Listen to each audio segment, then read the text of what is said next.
సేటు ద్వారా నిజం తెలుసుకుని అనామికకు చుక్కలు చూపిస్తున్న ధాన్యలక్ష్మి. షాక్ లో కావ్య, రాజ్, అపర్ణ, కళ్యాణ్. ఇంతకు ఏం జరిగింది? సేటు ద్వారా ధాన్యలక్ష్మి ఏం నిజం తెలుసుకుంది? అలా నిజం తెలుసుకున్న ధాన్యలక్ష్మి ఇప్పుడు అనామిక గురించి అన్ని నిజాలు తెలుసుకుందా? మరి ఏ విషయాల గురించి ధాన్యలక్ష్మి ఇప్పుడు అనామికకి చుక్కలు చూపించడం మొదలుపెట్టింది? అసలు సేట్ ధాన్యలక్ష్మికి ఎందుకు ఫోన్ చేశాడు? మరి ధాన్యలక్ష్మి సేట్ ద్వారా ఎలాంటి నిజాలని తెలుసుకుంది? ఇదంతా కూడా వీడియోలో చూసి తెలుసుకునేద్దాం.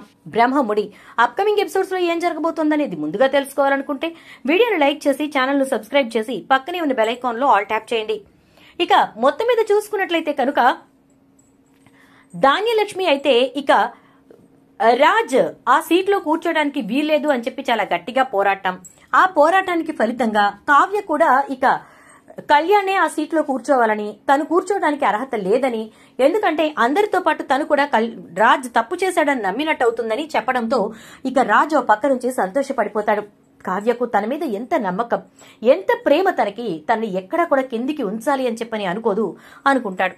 అయితే ఇక కళ్యాణ్ మాత్రం ఈ పదవిలో ఉండాల్సిందే అని చెప్పడంతో కళ్యాణ్ ఇక తప్పని పరిస్థితుల్లో ఎగ్జిక్యూటివ్ డైరెక్టర్ గా మాత్రం ఉంటాను అంటాడు. దాంతో అనామిక సంతోషపడిపోతుంది. ధాన్యలక్ష్మి కూడా ఇంకా సంతోషపడిపోతుంది. ఇక అలా జరిగిన తర్వాత మొత్తం మీద అందరూ కూడా కళ్యాణ్ ఎగ్జిక్యూటివ్ డైరెక్టర్ అయ్యాడు కాబట్టి చాలా హ్యాపీగా ఉందామని చెప్పి ఇక నుంచి అనామిక కూడా ఆఫీస్ కి వెళ్ళొచ్చని, ఇంట్లో చిన్న చితకా పనులు కూడా తప్పించుకోవడంతో పాటు ఆఫీసులో డబ్బంతా కూడా తన పుట్టింటికి చేరవేసుకోవచ్చని ఆలోచన చేస్తుంది. ఇలా ఉండగా సడన్ గా ఒక రోజున కళ్యాణ్ ఆఫీస్ కి బయలుదేరుతున్నప్పుడే ధాన్యలక్ష్మికి ఫోన్ వస్తుంది. ఆ ఫోన్ లో అమ్మా మీరు ధాన్యలక్ష్మి గారేనా అని అడిగేసరికి అవును మీరెవరు అంటుంది. అమ్మా నాది సేట్ చమన్ లాల్ అని చెప్పని అంటాడు. సేట్ చమన్ లాల్ గారా? నేనేమి ఈ మధ్యన నగల ఆర్డర్ ఇవ్వలేదు కదా అని చెప్పని అంటుంది. మేము నగల్ వాళ్ళం కాదమ్మా, మేము డబ్బు అప్పుగా ఇచ్చాం, ఆ డబ్బు వసూలు చేసుకోవటానికి ఫోన్ చేశాం. మీ కోడలు గారికి ఎన్నిసార్లు ఫోన్ చేసినా ఫోన్ లిఫ్ట్ చేయటం లేదు.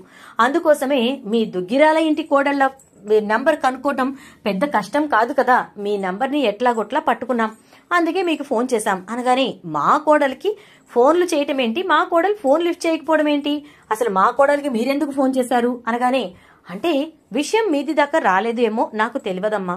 అదేంటంటే మీ కోడలు అనామిక గారు వాళ్ళ అమ్మ వాళ్ళు మా దగ్గర డబ్బు అప్పుగా తీసుకున్నారు. లక్షలు వేలు కాదు, కోట్ల రూపాయలు అప్పుగా తీసుకున్నారు. పెళ్లి సమయంలో మేము అడ్డుకునేసరికి మాకు 2 కోట్ల రూపాయలు మీ అబ్బాయి అదే రాజ్ ఉన్నారు కదా ఆయన చెక్ ఇచ్చారు.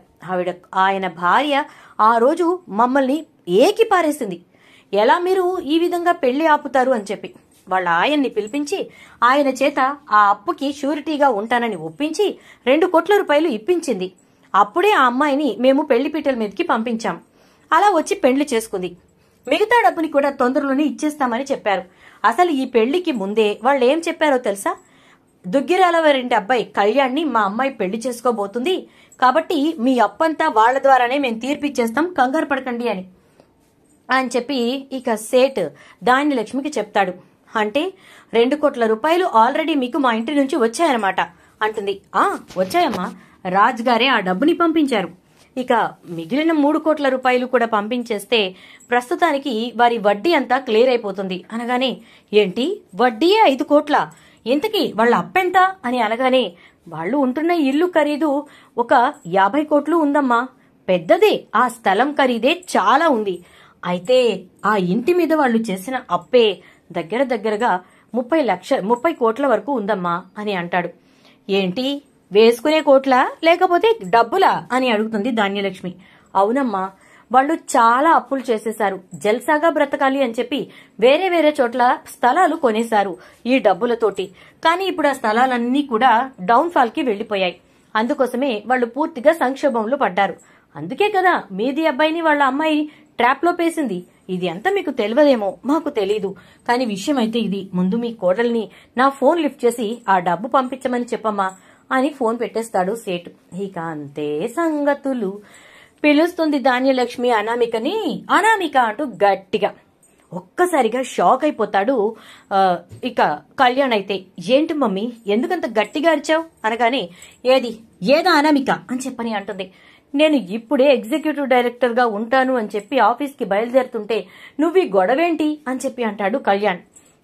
నువ్వు ఎగ్జిక్యూటివ్ డైరెక్టర్ గా అవ్వడం సంగతి పక్కన పెట్టు, మన ఇల్లు గుల్లైపోతోంది ఇక్కడ అని చెప్పి అనగానే, ఏంటత్తయ్య ఎందుకు అంత గట్టిగా అరిచారు అని చెప్పని అంటుంది. కావ్య, రాజ్, రుద్రాణి అందరూ కూడా ఒక రకంగా షాక్ అయిపోతూ ఉంటారు. ఇదేంటి ఇలా అరుస్తున్నారు అని చెప్పేసేసి. ఏంటి పిన్ని ఏమైంది అని చెప్పి రాజ్ అంటే, ఏమీ లేదు రాజ్, నువ్వు ఒక్క నిమిషం ఆగు, నువ్వు చాలా మంచివాడివి, ఏం జరిగినా చెప్పకుండా ఉంటే నాకెలా తెలుస్తుంది అనగానే, ఏం చేశాను పిన్ని నేను అంటే, 2 కోట్ల రూపాయల వాళ్ళ అప్పు నువ్వు తీర్చావా లేదా, కనీసం ఆ విషయాన్ని మాకెవరికీ చెప్పలేదు, ఏ కావ్య నువ్వైనా చెప్పాలి కదా అని అనగానే, ఒక్కసారిగా కావ్య, ఇప్పుడు ఆ విషయం మీకెవరు చెప్పారు అత్తయ్య అంటే, ఆ సేట్ ఫోన్ చేశాడు. ఏమన్నావిక, సేట్ చమల్లాల్ నీకు ఫోన్ చేస్తుంటే ఫోన్ లిఫ్ట్ చేయట్లేదంట, ఆయన ఆళ్ళ ద్వారా వీళ్ళ ద్వారా నా నెంబర్ కనుక్కుని నాకు ఫోన్ చేశాడు. ఏంటి 30 కోట్ల రూపాయల అప్పంట మీది, 5 కోట్ల రూపాయల వరకు దగ్గరగా 5 సంవత్సరాల నుంచి మీరు వడ్డీయే కట్టాలంట, ఏంటి గొడవంతా, మాకు డబ్బు కోసమే నువ్వు మా అబ్బాయిని పెళ్లి చేసుకున్నావని చెప్పని చమల్లాల్ అంటున్నాడు అని అంటుంది. ఒక్కసారిగా అనామిక గుట్టు మొత్తం బయటపడిపోయేసరికి షాక్ అయిపోతాడు కళ్యాణ్. ఏంటి మమ్మీ ఏమంటున్నావు నువ్వు, నిజమేనా అనగానే, అబద్ధం నేనెందుకు ఆడతానరా, ఇప్పుడే సేట్ నాతో మాట్లాడాడు, లేకపోతే ఇవన్నీ మాకేం తెలుసు, పోనీ అబద్ధం అనుకుందాం, 2 కోట్ల రూపాయలు నువ్వు పంపించింది నిజమా కాదా రాజ్ అనగానే, అబ్బా పిన్ని ఇప్పుడు దాని గురించి ఎందుకు అంటే, అన్నయ్య నిజం చెప్పు, నిజమా కాదా అంటాడు కళ్యాణ్. అది అది అంటూ ఉంటే, అవును కళ్యాణ్ బాబు నిజమే, నిజంగానే పంపించాం అని కావ్య అంటుంది. ఇదిగో ఈవిడిగారే రాజుని తీసుకొచ్చి డబ్బుకు అడ్డం పెట్టి మరి ఆ డబ్బు వాళ్ళకిచ్చి అప్పుడు అనామికని పీటల మీద కూర్చోపెట్టారంట, అక్కడితో ఆ సంబంధం తెగతెంపులు చేసుకునే పని కదా అంటుంది. ఇక ధాన్యలక్ష్మి, ఎలా చేసుకుంటాం పిన్ని, ఎలా చేసుకుంటాం, వాడు ఇష్టపడ్డ అమ్మాయిని వాడికిచ్చి పెళ్లి చేయటం అంటే నాకెంత సంతోషం, వాడు సంతోషంగా ఉంటే నాకెంత ఆనందం, ఆ ఆనందాన్ని సంతోషాన్ని 2 కోట్లతో నువ్వు వెలకట్టగలవా చెప్పు పిన్ని అంటాడు రాజ్. నీ మంచి మనసును నేను అర్థం చేసుకోలేకపోయాను నాన్న, నన్ను క్షమించు అంటూ, ఏ అనామిక ఈ రోజు నుంచి కుక్కిన పెన్లా నోరు మూసుకొని పడుండు, వచ్చి నాకు వెధవ సలహాలు ఇచ్చి మా అక్కకి నాకు మధ్య గొడవలు పెట్టడంతో పాటు నా కొడుకుని నీ వైపుకు తిప్పుకునే ప్రయత్నం చేయకు. నాన్న నువ్వేదో మాట ఇచ్చినట్టున్నావు, ఆ మాట వెనక్కి తీసుకుని దానికి 1 రూపాయి కూడా ఇవ్వడానికి వీల్లేదు అని కళ్యాణ్కి చెప్తుంది. అలాగే మమ్మీ, ఇంత పెద్ద ప్లాన్ తో మన ఇంట్లోకి అడుగు పెట్టారని తెలిసాక కూడా నేను ఎలా వింటాను, నేను అన్నయ్య చెప్పినట్టే వింటాను, అన్నయ్య ఏది చేయమంటే అది చేస్తాను, ఎక్కడ సంతకం పెట్టమంటే అక్కడే పెడతాను అని అంటాడు.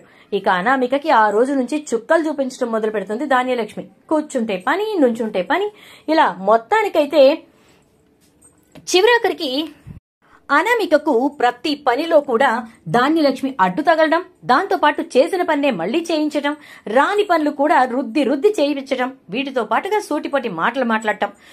ఇక అపర్ణ మధ్యలో మాట్లాడే ప్రయత్నం చేస్తే, అక్క నీకు అడ్డు తగిలి నేనెంత తప్పు చేశానో నాకు అర్థమైంది, ఇక ఇప్పుడు మాత్రం నువ్వు అడ్డు తగలకు అని చెప్పని అంటూ ఉంటుంది. నీ ఇష్టం, నీ కోడలు అంటూ అపర్ణ ఇక అక్కడి నుంచి వెళ్లిపోతూ, ఒకప్పుడు అన్నాను ధాన్యలక్ష్మి, నిజం తెలిసిన రోజున నువ్వే బాధపడతావు అని చెప్పి అనగానే, నీకు తెలిసినప్పుడు నువ్వు చెప్పొచ్చు కదక్క అని చెప్పని అంటే, ఎలా చెప్తాను చెప్పు, నీకుగా తెలియాలది అంతే అంటూ వెళ్లిపోతుంది అపర్ణ లోపలికి. చూద్దాం మరి రాబోయే ఎపిసోడ్స్ లో ఏం జరుగుతుందో.